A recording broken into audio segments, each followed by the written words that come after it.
Comme d'habitude, c'est vraiment un privilège pour moi d'être là encore une fois. Je prends ça vraiment comme un honneur. Je me sens pas, comme je le dis souvent, digne d'être devant vous comme ça. Je vais juste essayer de faire ce que je pense que le Seigneur met devant moi. Puis, dans ce sens-là, je vous remercie de prier. Je sais qu'il y en a beaucoup qui prient. Puis, je vous remercie de prier, pas juste pour moi, mais pour tous les prédicateurs qui viennent ici, parce que on sait, la Bible dit que quand on parle, celui qui parle bronche. C'est facile de broncher en parole. Cette langue-là qu'on a dans la bouche est dure à dompter. Fait que c'est facile de dire des fois des choses ou manifester certaines attitudes ou sentiments. En tout cas, merci beaucoup, puis continuez de prier pour vos prédicateurs. Fait que c'est ça qui est ça pour ça. C'est-tu correct le son? Oui. OK, fait qu'on va prier ensemble.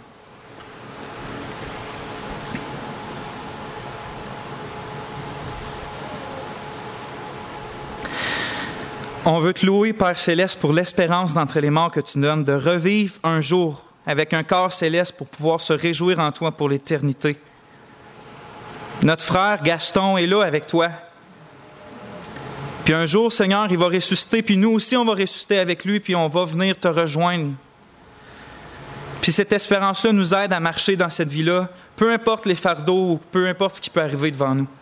Puis on veut te louer au Père pour cette espérance-là, cette promesse-là que tu nous donnes, qui est sûre et certaine. Sois avec nous aujourd'hui pour ouvrir nos cœurs à ta parole. Moi le premier, Père.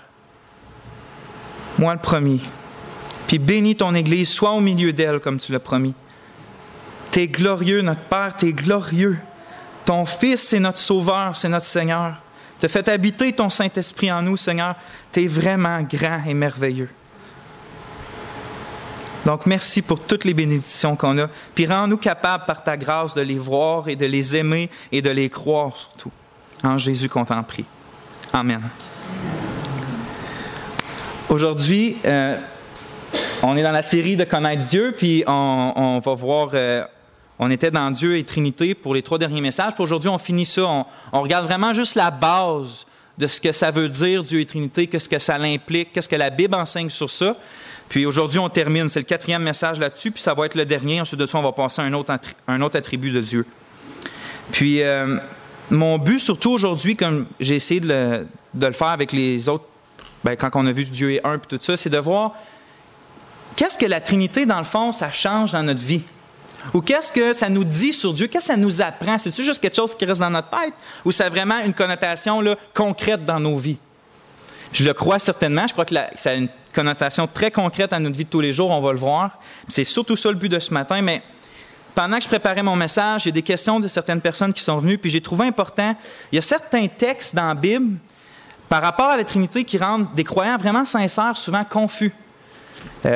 Puis j'aimerais ça voir ces textes-là. Il y en a que ça rend confus, ça m'a déjà rendu confus. Puis d'une autre part, souvent des sectes ou certains groupes prennent ces textes-là puis disent « Ah, regardez, la Trinité, c'est pas vrai. » Pourtant, on a vu plein de passages qui enseignent que la Trinité, c'est très biblique. Puis notre Dieu est comme ça. Aussi mystérieux que ça peut être, notre Dieu est 3 personnes distinctes les unes des autres, mais pleinement Dieu. Puis ce sont tous un seul vrai Dieu. Fait que les 3 passages, ça va être la fois où on va les voir un par un, mais ça va être la fois où il y a un chef qui vient voir Jésus, puis il lui dit « Bon maître ». Il lui pose la question « Que dois-je faire pour avoir la vie éternelle ?» Puis Jésus répond « Pourquoi m'appelles-tu bon? Il n'y a de bon que Dieu seul. » Fait qu'on va voir ce passage-là. Le deuxième passage, ça va être quand que Christ lui-même dit « Le Père est plus grand que moi ». On va voir ce passage ensemble. Puis le dernier qu'on va voir rapidement, c'est quand que Paul il dit de Jésus que c'est le premier-né de toute la création. Donc, vous pouvez voir comment ça peut rendre confus des fois. Ça peut nous rendre confus si on voit, on a vu que Jésus, c'est pleinement Dieu, mais on lit ces passages-là, puis on trouve ça des fois difficile à interpréter. Fait qu'on va les regarder ensemble, on va les méditer. Fait que je vous invite à tourner dans le premier, qui est dans l'Évangile selon Luc, puis qui va être au chapitre 18. Fait que vous pouvez tourner avec moi. Est-ce qu'on m'entend bien? OK, merci. Donc, l'Évangile selon Luc, au chapitre 18. Vers ça. Qui me l'a dit, verset 18? C'est toi? Okay. Ça va être 18.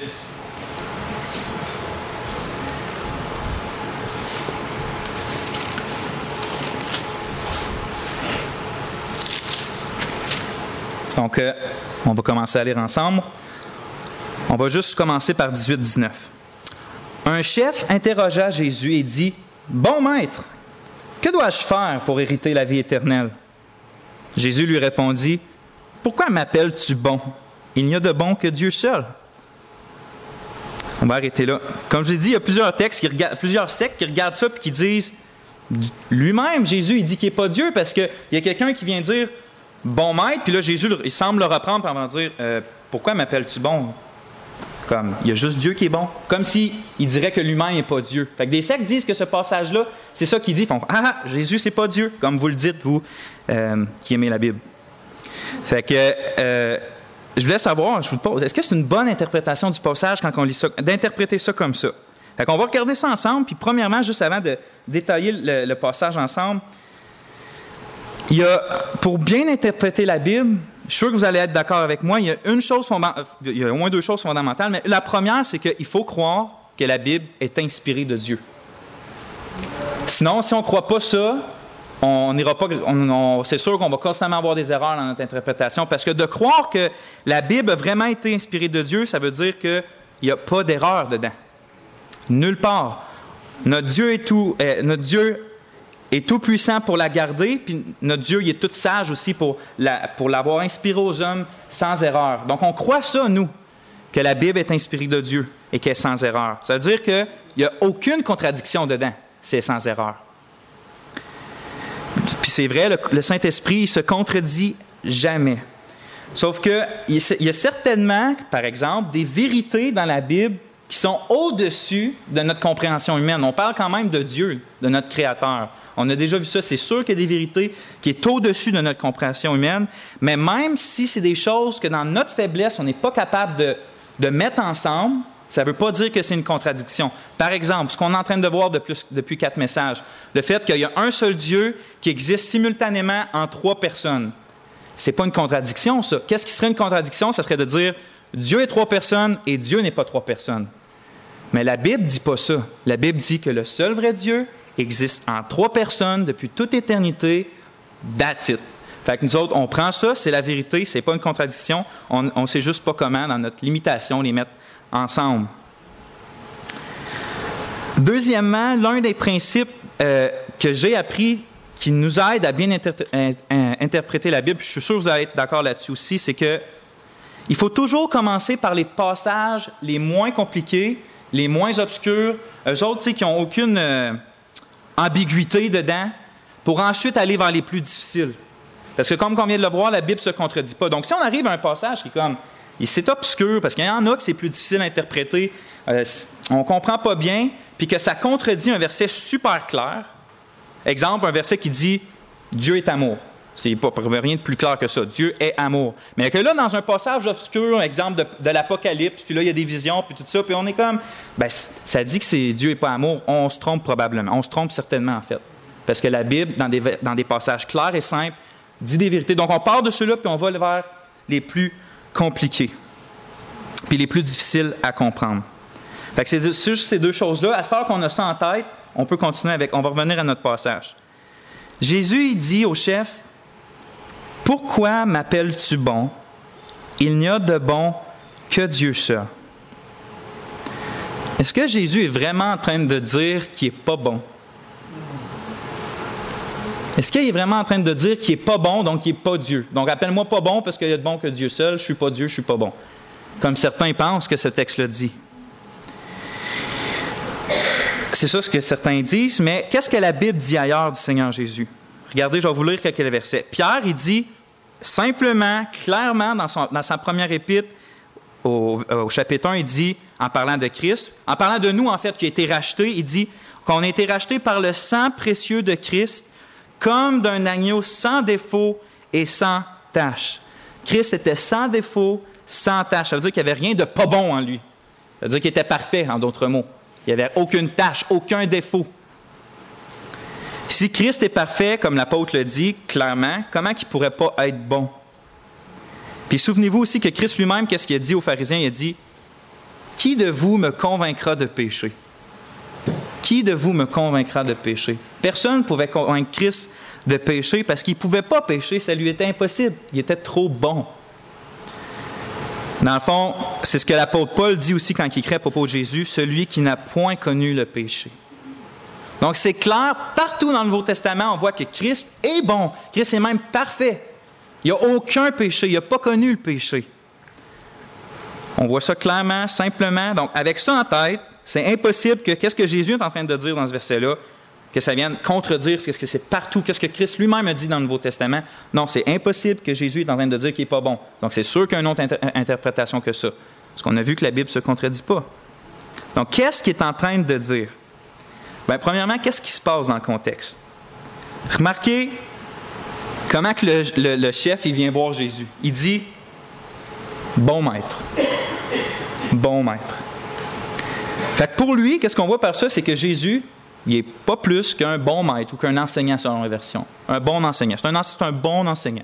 Mais pas plus que ça. C'est certainement pas le Messie. C'est certainement pas le Fils de Dieu. C'est certainement pas Dieu lui-même. C'est un bon maître. Un bon homme. Un homme bon qui enseigne. Mais ensuite, le chef il lui pose cette question-là. Que dois-je faire pour avoir la vie éternelle? Donc, bon maître, que dois-je faire pour avoir la vie éternelle? Fait que l'homme est en train de demander qu'est-ce que lui-même il doit faire pour réussir à hériter la vie éternelle, d'être sauvé en d'autres mots. Que dois-je faire pour avoir la vie éternelle? Donc, ça veut dire qu'il pense qu'il peut faire quelque chose par ses propres forces pour être sauvé. Vous voyez ça à date dans le verset? On voit ça, il pose cette question-là. Puis c'est là que Jésus va lui dire, ben, tu connais les commandements, c'est telle et telle chose, puis la suite. Puis là, le chef va lui répondre, on saute au verset 21, il va lui répondre, au verset 21, j'ai dit, le disciple, le chef, j'ai observé toutes ces choses dès ma jeunesse. Je pose une question. Est-ce que vous pensez que le gars il a une bonne image de lui-même? Le gars, il pense que depuis qu'il est jeune, il n'a jamais brisé un commandement de Dieu. J'ai respecté ça depuis que je suis jeune. Moi, mon enfant, il n'a même pas 2 ans et demi, puis il les a toutes brisées, je pense. Peut-être à part... Ben non, il a haï dans son cœur, probablement. Des fois, il est fâché après moi. Fait il les a tout brisés. Puis il a un 2 ans et demi. Fait que le gars, c'est sûr qu'il n'a pas une bonne image de lui-même d'être là. Il pense que depuis qu'il est jeune, il a parfaitement respecté la loi. Puis qu'il est assez bon, il pense qu'il est bon, assez bon pour faire quelque chose, pour acquérir la vie éternelle. Fait qu'il demande qu'est-ce qu'il faut qu'il fasse. Donc, c'est ça le contexte immédiat, puis c'est en face d'un gars de même que Jésus y parle. C'est en face d'un gars de même qui va répondre « Pourquoi m'appelles-tu bon? Il n'y a de bon que Dieu seul. » Fait que qu'est-ce que je pense vraiment que Jésus est en train de dire? C'est quelque chose comme ça. Ne viens pas à moi avec ce genre de langage. Si je suis seulement un homme, un bon enseignant, un bon maître, ben je suis pas bon. Puis toi non plus, t'es pas bon. Il y a juste Dieu qui est bon. L'homme n'est pas bon en lui-même. Dans le fond, il est en train de faire ce que le Proverbe 26,5 il dit, répond à l'insensé selon sa folie. Il demandait qu'est-ce que je dois faire? Ben fais ça. Fais ça, tu vas avoir la vie éternelle. Même s'il sait que personne ne peut faire quelque chose. Fait que Jésus, il n'est pas du tout en train de renier sa divinité ou même sa bonté. C'est pas ça le but du passage. Il est simplement en train d'apprendre à un gars qui croit que les hommes sont assez bons pour être sauvés, qu'en réalité, comme Romain dit, il n'y a point de juste, pas même un seul. Il n'en est aucun qui fasse le bien, pas même un seul. C'est pour ça que certains groupes qui utilisent, exemple, ce passage-là pour dire que Jésus n'est pas Dieu, mais sont vraiment contradictoires. Parce que, par exemple, les témoins de Jéhovah croient que Jésus est mort pour nos péchés. Si vous allez les voir, ils vont vous dire ça. Oui, Jésus est mort pour nos péchés. Sauf qu'en même temps, ils ne croient pas que Jésus est Dieu. Mais selon ce passage, si Jésus n'est pas Dieu, c'est un homme. Et si Jésus est juste un homme, il n'est pas bon. Puis s'il n'est pas bon, c'est un pécheur. Puis si c'est un pécheur, il ne peut pas aller à la croix porter nos péchés. Il doit lui-même payer pour ses propres péchés. Et on est encore condamné dans nos péchés. Mais comme qu'on l'a vu, Christ, notre Sauveur, est Dieu. C'est pas vrai ce qu'ils disent. Il est pleinement Dieu. On l'a vu. On a étudié ça dans le premier message. Donc, il est bon puis il est sans péché. Fait que, frères et sœurs, la confiance qu'on met en lui est solide. On a raison de dire que nos péchés sont pardonnés parce que le Fils de Dieu est venu sur la terre les prendre sur lui-même puis subir la colère de Dieu à notre place. On a raison de dire qu'on est enfant de Dieu, puis on a raison de dire qu'on va le voir un jour, face à face. Parce qu'il est vraiment Dieu. Puis on est vraiment réconcilié avec lui. On va le voir un jour comme Gaston, notre Sauveur puis notre Seigneur.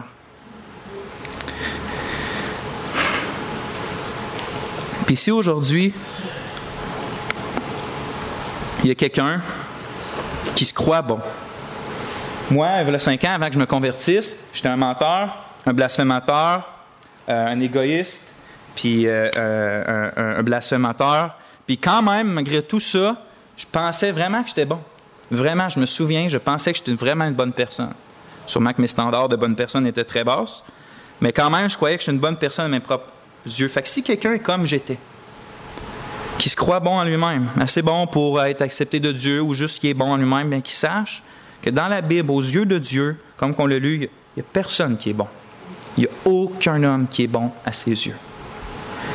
Car on est tous par nature pécheurs, puis on ne prend pas plaisir dans ce seul bon Dieu-là, dans ce seul Dieu bon-là.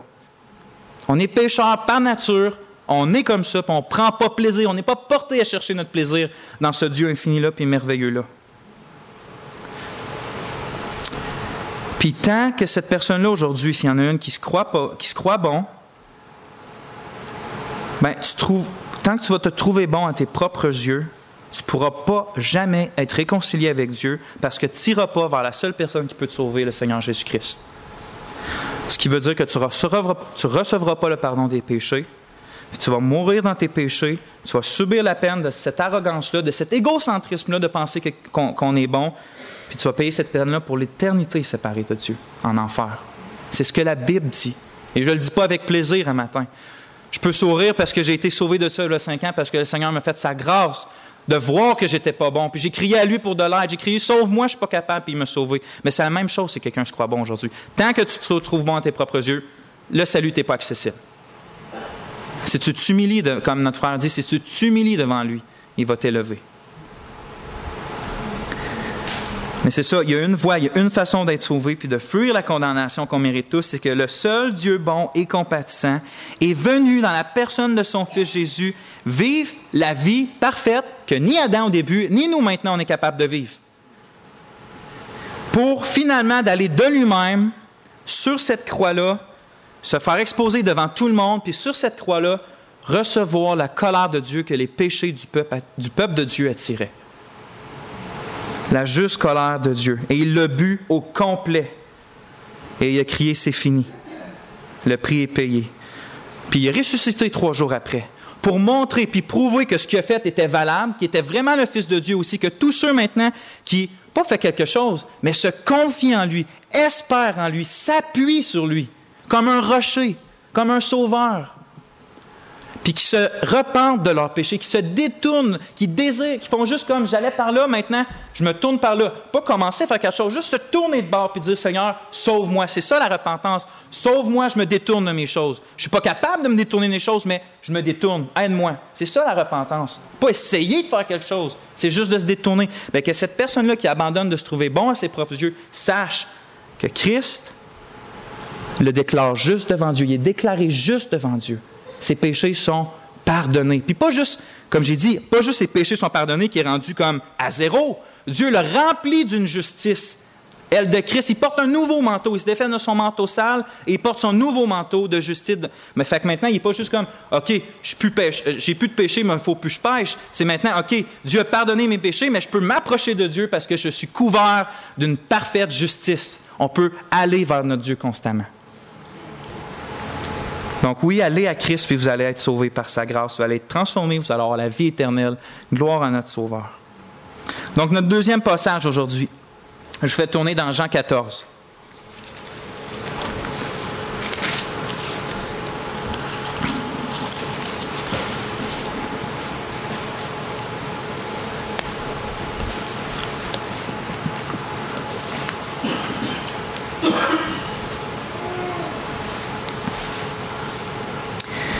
Jean 14, verset 28.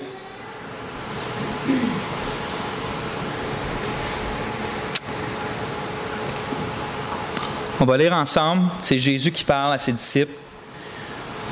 Vous avez entendu que je vous ai dit, je m'en vais, et je reviens vers vous. Si vous m'aimiez, vous vous réjouiriez de ce que je vais au Père, car le Père est plus grand que moi. Vous pouvez voir comment certains arrivent, puis voient ça, puis disent « Ah ah! Jésus n'est pas égal au Père. Jésus lui-même dit que le Père est plus grand que lui. » Oui, Jésus dit ça. Puis il dit aussi ailleurs que lui et le Père sont un. Puis quand il a dit ça, les pharisiens l'ont regardé avec des pierres pour le lapider, puis ils ont dit « Toi qui es un homme, tu te fais égal à Dieu. » Ils ont compris, comme Gérard nous a dit, parfaitement ce qu'il voulait dire par « Moi et le Père, nous sommes un. » Donc, qu'est-ce que Jésus veut dire? D'abord, c'est ailleurs, il affirme son égalité, puis là, il dit « Le Père est plus grand que moi. » Qu'est-ce qu'il veut dire? C'est pour ça que c'est important de ne pas juste... Parce que, tu sais, un danger, des fois, c'est de regarder juste un verset, sans la vision globale de la Bible, un peu qui nous mélange, puis d'en faire comme une doctrine. Moi, je me base une nouvelle doctrine droite sur ce verset-là, que je ne comprends pas bien, dans le fond. Fait que le danger, le remède à ça, c'est d'avoir une vision globale de toute l'image de la parole de Dieu. C'est quoi qui se passe là au complet? Pas juste un verset au complet. Oui, il y a le contexte immédiat, comme on vient de faire dans l'autre texte, mais il y a aussi le contexte large, où que ce verset-là est dans l'histoire de la Bible au complet. Fait que c'est important d'avoir une vision globale. Puis le meilleur passage qui explique cette vision-là globale, puis qui va nous aider à comprendre ce passage-là, je le trouve dans Philippiens 2, puis je vous invite à tourner, on va le regarder ensemble. Qu'est-ce que Christ veut dire par « le Père est plus grand que moi » ? Je crois qu'on le voit très bien dans Philippiens 2.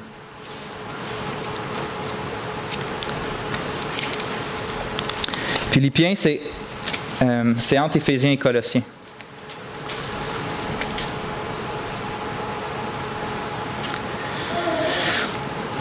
Ça va être au verset 5 à 11. On va le lire au complet, ensuite de ça, on va en parler. Donc, les versets 5 à 11.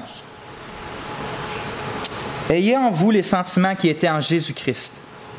Existant en forme de Dieu, il n'a point regardé son égalité avec Dieu comme une proie à arracher, mais il s'est dépouillé lui-même en prenant une forme de serviteur, en devenant semblable aux hommes.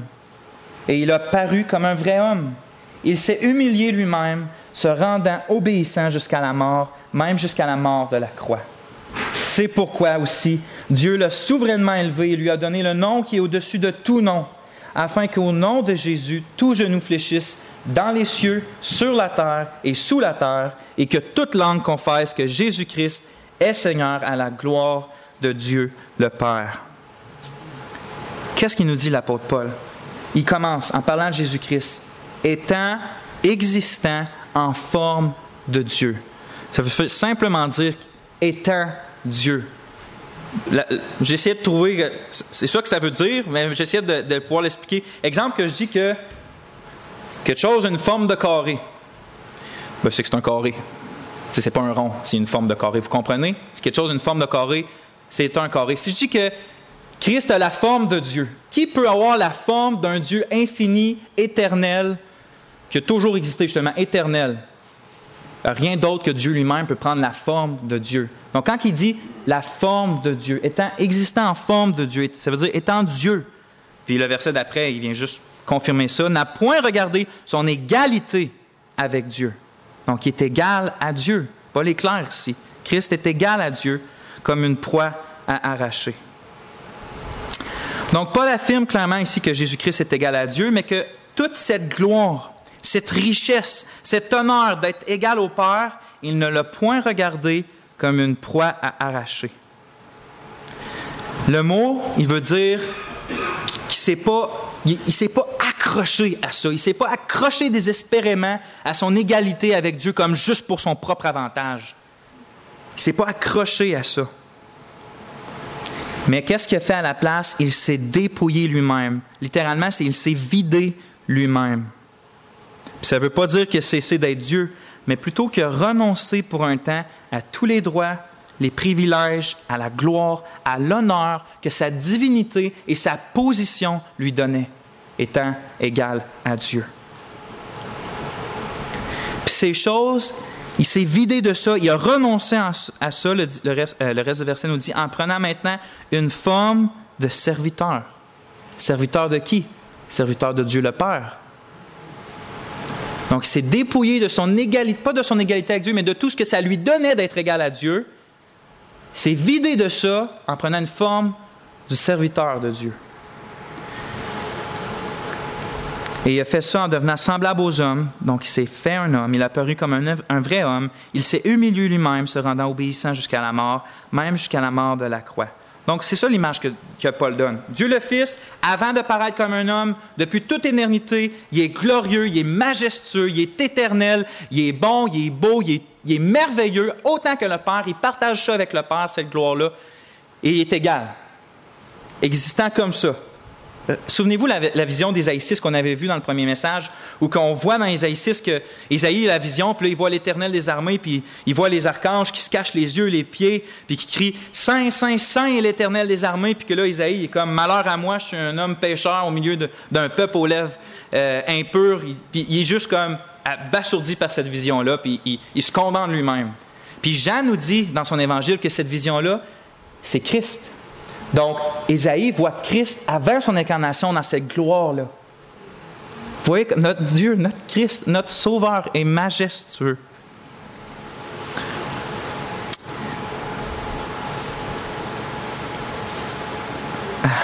Christ est infiniment glorieux et majestueux, frères et sœurs, mais dans le but de venir se sauver un peuple rebelle et pécheur, il n'a pas gardé une emprise sur cette gloire-là, puis sur ces honneurs-là pour lui seul, mais il s'est dépouillé de ces choses. Il s'est fait homme et il s'est fait le serviteur du Père.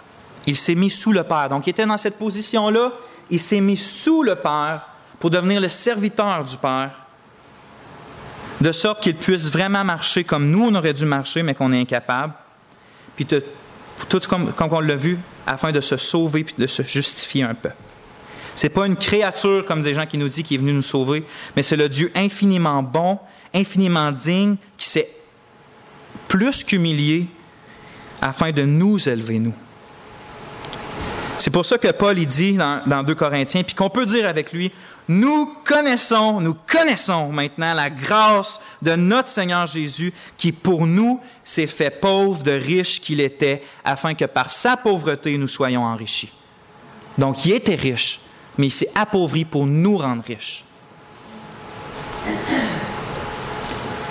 Louons-le, frères et sœurs, notre Dieu de grâce. Alors oui, c'est vrai que pendant que Christ prenait la forme d'un serviteur sur la terre, le Père était plus grand que lui. C'est vrai. Il a raison, Christ, il ne ment pas. Le Père était plus grand que lui parce qu'il s'était fait le serviteur du Père. C'est pour cela aussi que Jésus disait à ses disciples, pour revenir à notre passage, que si ses disciples l'aimaient vraiment, ils se réjouiraient qu'il aille au Père.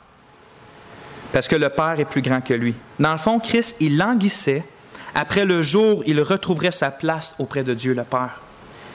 Parce qu'à ce moment-là, il savait qu'elle allait retrouver sa gloire et ses droits.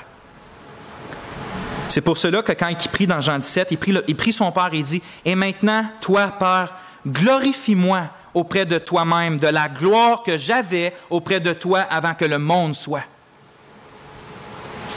C'est aussi pour ça au verset 24 qui dit « Père, je veux que là où je suis, ceux que tu m'as donnés soient aussi avec moi, afin qu'ils voient ma gloire, la gloire que tu m'as donnée parce que tu m'as aimé avant la fondation du monde. » Et le Père va répondre à cette prière-là. On va voir sa gloire qu'il y avait avant la fondation du monde, avant de venir s'humilier. Alors notre Sauveur, dans son abaissement, priait le Père de lui redonner la gloire qu'il avait auprès de lui. Puis le Père l'a exaucé parce qu'on lit ça dans notre passage de Philippiens. Si je lis ce qu'on a lu tantôt, il dit « Et il a paru comme un vrai homme, il s'est humilié lui-même, se rendant obéissant jusqu'à la mort, même jusqu'à la mort de la croix. C'est pourquoi aussi Dieu l'a souverainement élevé, il lui a donné le nom qui est au-dessus de tout nom, afin qu'au nom de Jésus, tout genou fléchisse dans les cieux, sur la terre et sous la terre, et que toute langue confesse que Jésus-Christ est Seigneur, à la gloire de Dieu le Père. » Donc oui, le Père redonne la gloire au Fils qui lui a demandé, la gloire qui était la sienne. Amen. Donc rapidement, parce que je veux passer au concret, on va juste voir notre dernier passage, puis c'est dans Colossiens 1. Moi, je tourne une page, je suis rendu, peut-être vous 2-3 pages, selon vos Bibles.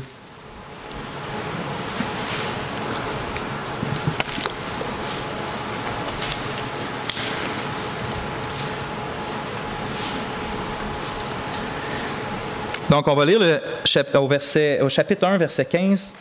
On va juste lire le verset 15 pour tout de suite. C'est écrit, « Le Fils est l'image du Dieu invisible, le premier-né de toute la création. » Ce verset-là, encore une fois, moi aussi, m'a déjà rendu confus, je ne le comprenais pas, puis il en a rendu confus plusieurs autres, puis comme vous le savez, plusieurs groupes ont pris ce texte-là pour dire que Christ était, oui, il était digne, oui, il était merveilleux, mais c'est juste à cause qu'il était le premier être que Dieu a créé. C'est ce qu'ils disent, parce qu'il dit que c'est le premier-né de toute la création. Donc, c'est une créature, puis ce n'est pas le Créateur. Comme nous, on croit que la Bible enseigne que Christ est le Créateur. Puis je ne veux pas passer trop de temps sur l'expression premier-né, puis sur ce passage-là, mais quand même, je pense que la difficulté de comprendre ce passage-là, deux choses. On ne comprend pas bien le contexte, puis la deuxième, c'est que surtout, on ne comprend pas l'expression premier-né. Puis c'est là-dessus, surtout, je vais m'arrêter. Fait que, premièrement, on va regarder les versets 16-17. On va repartir du verset 15. « Le Fils est l'image du Dieu invisible, le premier-né de toute la création. Car en lui ont été créées toutes les choses qui sont dans les cieux et sur la terre, les visibles et les invisibles, trône, dignité, domination, autorité. Tout a été créé par lui et pour lui. Il est avant toute chose et toute chose subsiste en lui. » Qu'est-ce que je trouve drôle quand on comprend? C'est quand il y a des gens qui prennent ce verset-là et qui disent « Ah, c'est un être créé ». Ils font juste pas lire le verset d'après, comme qu'on a vu. C'est la même chose qui se passe comme quand on a vu dans Jean 1, 1 et 2, quand ça dit que toutes choses ont été créées par la parole. Mais c'est la même chose ici. Toutes choses ont été créées par Christ. Donc, dans la catégorie du toutes choses créées, mettons qu'on met ça dans une bulle, ici, c'est tout ce qui a été créé par Christ. Donc, lui-même est en dehors de cette catégorie-là de choses créées. Le verset d'après dit juste ça. Toute chose a été créée par lui et même pour lui. Puis même, il était avant toute chose que c'est écrit. Donc, s'il est avant toute chose créée, c'est impliqué dans le contexte, lui-même n'a pas été créé. Donc, je ne vais pas aller plus loin là-dessus parce qu'on a déjà vu ça dans Jean 1, 1 et 2. Donc là, on va voir le terme premier-né. Qu'est-ce que Paul veut dire par les premiers-nés de toute la création? Ce terme-là, premièrement, pour les Juifs puis les Grecs du premier-né, c'est... Comment je pourrais dire? Souvent, nous, on voit ça dans notre culture aujourd'hui comme juste chronologiquement. Le premier-né, c'est nécessairement lui qui est né le premier. Ça sonne bien quand même. Sauf que pour les Juifs puis les Grecs du premier siècle, et même avant tout l'Ancien Testament, puis même encore dans certaines cultures aujourd'hui, c'est une connotation beaucoup plus profonde que juste le premier chronologiquement. C'est aussi, c'est pour utiliser un adjectif, là, j'ai essayé de trouver d'autres adjectifs que ça pour rendre ça plus simple, mais ça a un sens de prééminence. Ça veut dire de supériorité, je ne dirai pas l'autre mot, c'est encore plus compliqué. Mais de prééminence, ça veut dire qu'il est du mot premier. Il est avant, il est supérieur. C'est à ce sens-là. Ce n'est pas juste dans un sens chronologique, mais un sens d'importance. Puis, c'était comme ça qu'on voit ça dans l'Ancien Testament. C'était surtout le premier-né. Pourquoi il était supérieur dans un sens? À cause qu'il avait le droit à tout l'héritage. Il avait des droits supérieurs par son rôle, juste par le fait qu'il était né le premier. Mais ce droit-là d'aînesse qu'on appelle, ce droit-là d'être le premier-né, c'était pas juste les premiers qui l'avaient. Il pouvait être échangé. On l'a vu avec Ésaü puis Jacob. Ésaü, dans sa stupidité, probablement j'aurais peut-être fait la même chose, a échangé son droit d'aînesse. Donc, c'est rendu Jacob qui était l'héritier de toute chose. C'est rendu Jacob le premier-né qui avait les droits de premier-né. Puis, juste pour qu'on voie ailleurs que je ne dis pas, je ne suis pas en train de dire n'importe quoi, c'est dans ce sens-là que Dieu dit à Pharaon, dans Exode 4, 22, c'est écrit ça. « Ainsi parle l'Éternel. Israël, en parlant de son peuple, Israël, est mon fils, mon premier-né. » À cette heure, la nation d'Israël n'était pas la première nation à avoir été créée. Et c'était même pas eux autres qui étaient le premier peuple de Dieu. Je veux dire, il y a eu Abel, il y a eu Enoch, il y a eu Noé, il y a eu Abraham, qui n'étaient pas de la nation Israël comme telle, qui était le peuple de Dieu avant. Donc, Israël n'est pas le premier-né dans un sens chronologique. Qu'est-ce que Dieu veut dire? Ce n'est pas la première des nations. Mais Dieu appelle le peuple d'Israël son premier-né avec l'idée encore de prééminence ou de supériorité sur les autres peuples. Israël était la nation choisie par Dieu pour être au-dessus des autres nations et sur laquelle Dieu allait régner particulièrement. Oui, Dieu règne souverainement sur toutes choses, mais particulièrement sur son peuple choisi. Je vais être votre Dieu, vous allez être mon peuple. Il n'a pas dit ça de tous les peuples de la terre, mais de son peuple choisi. Donc, dans ce sens-là, oui, Israël était au-dessus des autres nations. Est-ce que vous voyez le sens ici que prend le premier-né? Un sens de supériorité, de prééminence, d'héritage, de droit supérieur. Puis c'est ça que Dieu dit aussi au roi David dans le psaume 89, 27. Il dit, « Et moi, je ferai de lui, en parlant de David, le premier-né, le plus élevé des rois de la terre. » David encore n'était pas le premier homme, puis c'était pas le premier roi non plus, mais Dieu dit, « Je vais faire de lui mon premier-né. » Le plus élevé, il spécifie après, le plus élevé des rois de la terre. Donc, supérieur à tous. Moi, je vois Christ là-dedans, mais ça, c'est une autre question. Donc, c'est simple ici que le terme premier-né fait référence à la prééminence puis à la supériorité. Dieu dit qu'il fera de David son premier-né, le plus élevé des rois de la terre. Puis cette façon de penser, de voir le sens de premier-né comme ça fit avec ce que Paul dit dans le contexte. Il dit que Christ est le premier-né de toute la création. Il veut dire qu'il est le plus élevé, le plus digne de toute chose, parce que toute chose a été créée par lui. Donc, il est certainement avant toute chose, plus important que toute chose, plus merveilleux que toute chose. C'est le premier-né. Aussi, c'est lui qui a l'héritage du monde. Nous, on est co-héritiers avec lui. Il a tous ces droits-là par le fait qu'il est le Fils de Dieu. Puis, ça fit aussi, ça concorde parfaitement avec le contexte de Colossiens 1, où Paul, justement, pour plusieurs versets, il est en train de glorifier Christ, puis il le met au-dessus de toute chose. Regardez, on va lire une dernière fois le passage, jusqu'au verset 18 cette fois-là, donc de 15 à 18. Le Fils est l'image du Dieu invisible, le premier-né de toute la création, car en lui ont été créées toutes les choses qui sont dans les cieux et sur la terre, les visibles et les invisibles, trône, dignité, domination, autorité. Tout a été créé par lui et pour lui. Et il est avant toute chose et toute chose subsiste en lui. Il est la tête du corps de l'Église. Il est le commencement, le premier-né d'entre les morts, afin d'être en tout le premier. Car Dieu a voulu faire habiter toute plénitude en lui. Simplement, ce verset il dit que le Seigneur Jésus est plus élevé que toute la création, autant les visibles que les invisibles. C'est le plus élevé dans l'Église aussi. C'est le plus merveilleux dans l'Église aussi. C'est le plus digne dans l'Église aussi. C'est le chef de l'Église.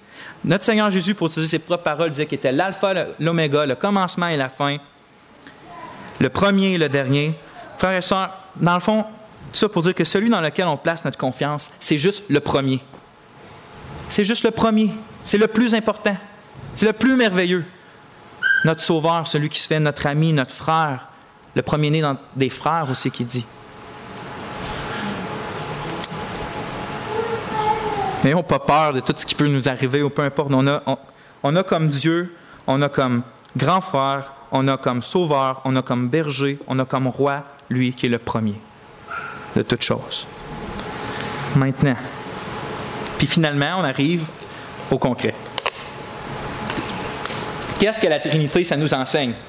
Qu'est-ce que ça change sur notre vision de Dieu puis dans nos vies? Donc, c'est comme tous les 3 derniers messages et demi, qu'est-ce que ça change? Premièrement, la Trinité nous enseigne sur Dieu que Dieu a toujours été amour et a toujours été un être relationnel. Dieu a toujours été amour et a toujours été un être relationnel. Pensez à ça. Depuis toute éternité, le Père, le Fils, puis le Saint-Esprit ont toujours été dans une relation d'unité, d'amour, de joie parfaite. Le Fils, de satisfaction parfaite. Le Fils a tout le temps fait la pleine joie du Père. Le Père a tout le temps fait la pleine joie du Fils. Puis on peut dire la même chose du Saint-Esprit. Puis devinez quoi? Il y a quelque chose qui a changé dans cette éternité-là de plaisir entre eux. On a été invités, frères et sœurs, à se joindre à cette communion-là, à ce plaisir-là qu'ils ont les uns dans les autres. On a été invités à se joindre à cette communion intime qui est parfaite puis qui est éternellement satisfaisante. C'est vraiment incroyable. Regarde, je pensais, notre frère Gaston nous a quittés. Puis il y en a beaucoup dans l'Église qui ont perdu des gens très chers à leur cœur.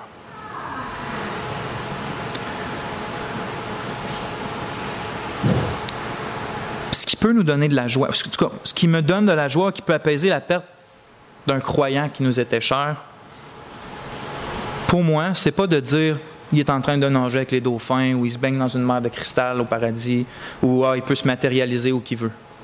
Pour moi, ça, je ne veux pas savoir qu'est-ce qu'il peut faire, je veux savoir comment il se sent. Ça peut me donner de la joie.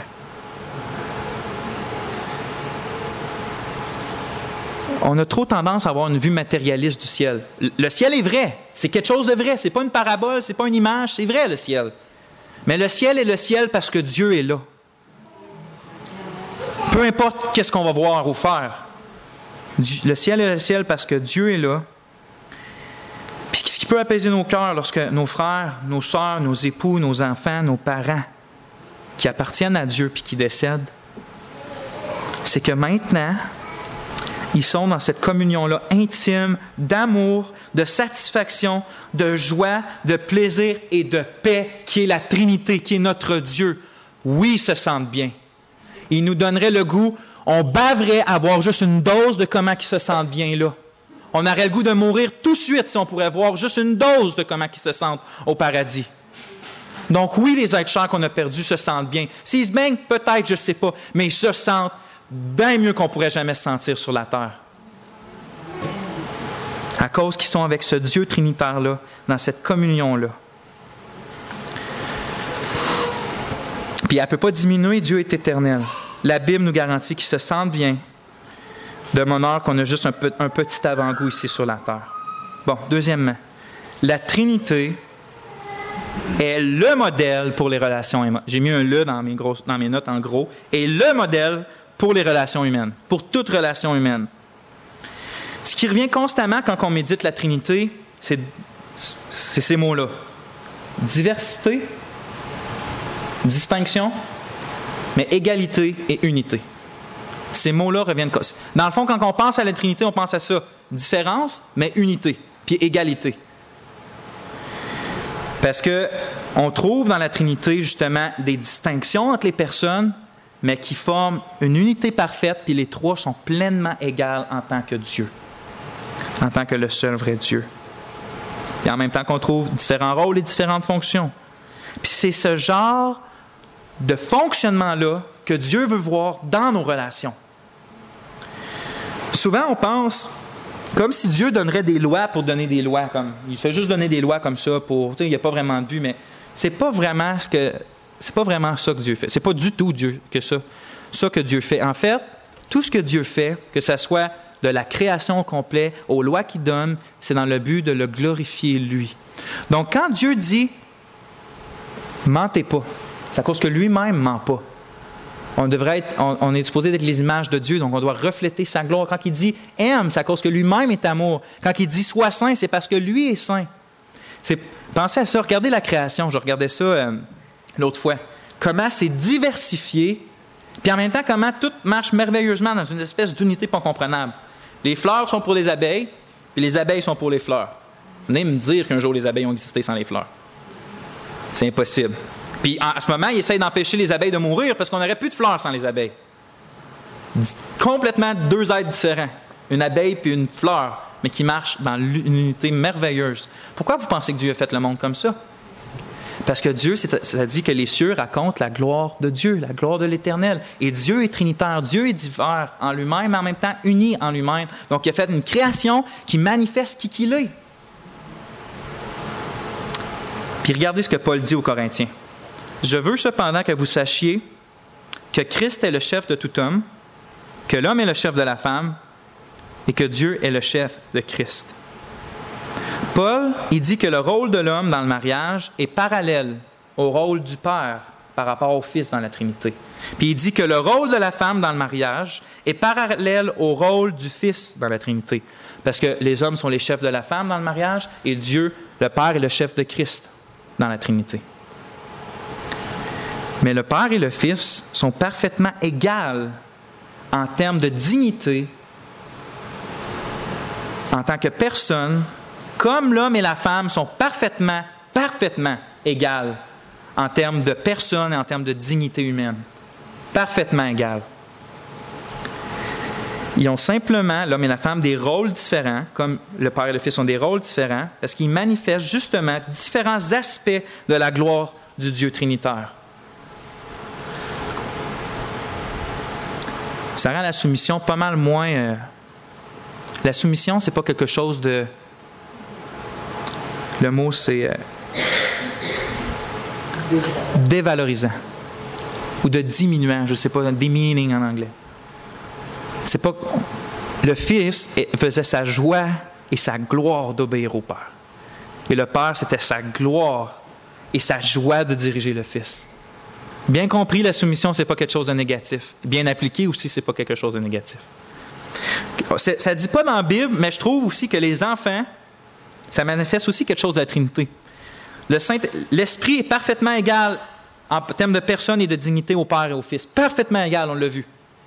Sauf qu'il est quand même soumis au Père et au Fils. Et il vient d'eux. C'est eux qui les envoient.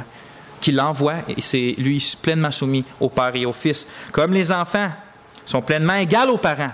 Pleinement égaux. Il y a 1 an, il y a 6 mois, il y a 10 ans, il y a 18 ans, ils sont parfaitement égaux aux parents en termes de dignité humaine, mais ils doivent quand même se soumettre à eux. Leur rôle est différent. On doit vraiment se laisser dans nos relations, que ce soit homme-femme ou parent-enfant, transformer par ce qu'on voit dans la Trinité. Puis là, je parle au père puis au mari, parce que je suis un père puis je suis un mari, puis parce que nous, on a particulièrement besoin de se laisser façonner par ça. Qu'est-ce qu'on voit dans la Trinité? Combien de fois, et je m'inclus là-dedans, je ne parle pas contre personne, je m'inclus fortement. Combien de fois nous arrive-t-il de parler à nos femmes comme s'ils seraient moindres? Comme s'ils ne seraient pas parfaitement égales avec nous, parfaitement aussi dignes que nous, égales. C'est un péché de faire ça. Ils sont totalement égales à nous. Oui, on est le chef. La Bible est claire. Oui, on est le chef. Oui, on est comme les rois dans la maison. Mais on comprend tellement mal ça. Dieu nous a donné l'autorité dans notre maison, mais cette autorité et ce rôle-là nous est donné pour rechercher le mieux et le plus grand bonheur de nos femmes et de nos enfants. Notre rôle ne nous permet pas d'être des tyrans dans notre maison. Notre rôle, en fait, nous oblige. Il nous oblige à donner nos vies pour ceux que Dieu a mis sous notre autorité. Vous voulez savoir c'est quoi le rôle d'un chef dans la maison? C'est de donner nos vies. De se donner, de se vider. Il y a une règle pour être père, c'est qu'à 9 heures, tu es complètement brûlé. C'est ça la règle pour être père. Il faut... Même 8 heures.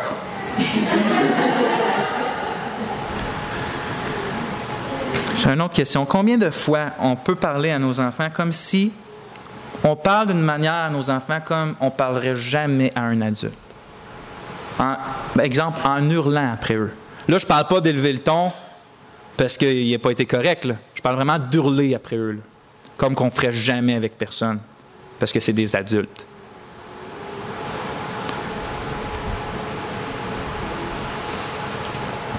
C'est encore une fois un péché de faire ça. Oui, nous sommes l'autorité, puis Dieu veut que les enfants obéissent à leurs parents, mais sachons ceci par rapport à la dignité humaine, nos enfants ne sont pas un poil en bas de nous autres. On serait vraiment... Ça nous aide quand on arrive pour intervenir avec notre enfant. Là, je ne suis pas en train de dire de ne pas faire de discipline. Là. Si on aime nos enfants, on les discipline. Mais que quand on arrive pour soit les chicaner ou les reprendre, ou peu importe, de se rappeler que devant Dieu, on se tient sur le même niveau. Là. Devant Dieu, mon enfant et moi, il n'y a aucune différence. Sauf que Dieu me donne une plus grande responsabilité sur lui pour un temps.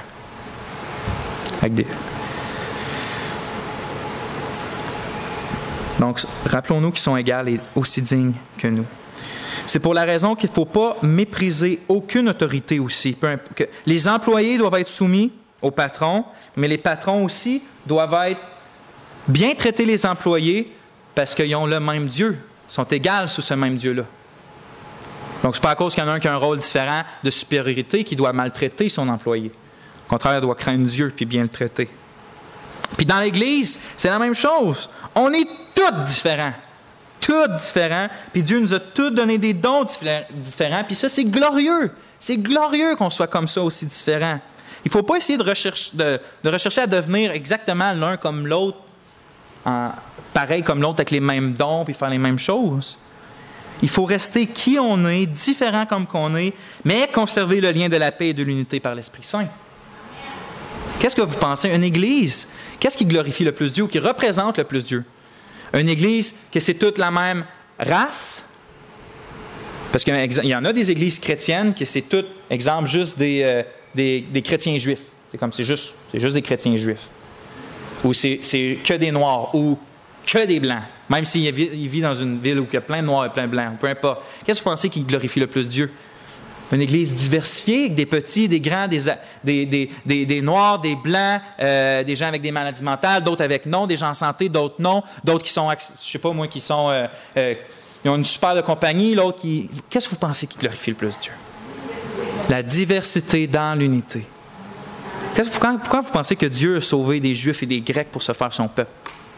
De toute race, de toute tribu, de toute langue. Dieu ne fait pas les choses pour rien. Il veut se glorifier en tant qu'un Dieu trinitaire. Puis inquiétez-vous pas, c'est ça, on est tous des membres différents d'un même corps, puis un amen à ça, mais ne vous inquiétez-vous pas au ciel, parce que des fois, j'entends des gens qui ont peur de ça, on ne va pas devenir tous des pareils. Puis aussi, en étant conformés à l'image de Christ, on ne perd pas notre personnalité. Au ciel, je suis convaincu, parce que Dieu est plus glorifié comme ça, qu'on va tous garder nos personnalités bien distinctes, sauf qu'on va être enfin débarrassé du péché. Il y a encore plein de choses à dire là-dessus, mais mon temps est écoulé. Fait que, oui, la Trinité, ça a des impacts concrets dans nos vies si on prend le temps d'y méditer, puis de se laisser transformer par ça, parce qu'on découvre. Mais soyons unis, frères et sœurs, malgré nos différences. Que Dieu vous bénisse. Si vous voulez prier pour ma femme, elle accouche bientôt. Tantôt, elle avait mal au ventre. Puis, bon, c'est ça. Elle a peur, vous savez. Puis, c'est ça. Fait que moi, je vais être moins présent à l'église pour le prochain mois, c'est presque sûr. Fait que c'est ça. Inquiétez-vous pas, mais priez, merci. Fait qu'on va prier ensemble. Seigneur notre Dieu, on veut te louer de ce que ce soit le Père, le Fils et le Saint-Esprit, puis on veut te demander, Seigneur, de nous aider à être de plus en plus réjouis de ce que tu nous invites à être auprès de toi dans cette communion-là parfaite. Merci que nos frères et nos sœurs qui ne sont plus avec nous présentement sont avec toi et bien mieux que nous. Seigneur, on a soif aussi, on a hâte de te retrouver, même si on peut avoir peur de la mort. Donne-nous la foi, Père, on t'en prie, puis fais que cette Église-là soit une Église qui te glorifie dans chacune de leurs familles, mais ceux qui sont seuls aussi. Et Seigneur, garde-nous d'essayer de se conformer les uns aux autres, mais plutôt, Seigneur, aide-nous à être unis, puis de se voir égal les uns les autres comme toi-même tu l'es, pour la plus grande gloire de ton nom, Seigneur. Merci du privilège qu'on a de pouvoir avoir ta parole comme guide et comme appui. Amen. Merci, frères et sœurs.